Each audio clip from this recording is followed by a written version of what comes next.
నిర్మల్ జిల్లా దిలావర్పూర్ మండలం కాల్వ శ్రీ లక్ష్మీ నరసింహస్వామి ఆలయ సమీపంలో చిరుత సంచారం కలకలం సృష్టించింది. నిర్మల్ బైంసా జాతీయ రహదారిపై వాహనదారులకు అర్ధరాత్రి చిరుత కనిపించింది. అటుగా వెళ్తున్న ప్రయాణికులు చిరుతను చూసి తమ మొబైల్ ఫోన్లో రికార్డు చేశారు. ప్రయాణికులు స్థానికులు అప్రమత్తంగా ఉండాలని అధికారులు సూచించారు.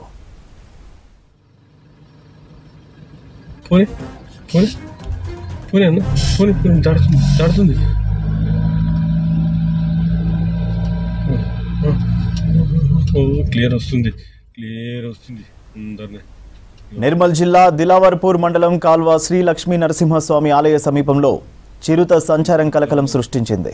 నిర్మల్ భైంసా జాతీయ రహదారిపై వాహనదారులకు అర్ధరాత్రి చిరుత కనిపించింది.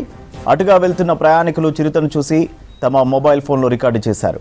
ప్రయాణికులు స్థానికులు అప్రమత్తంగా ఉండాలని అధికారులు సూచించారు.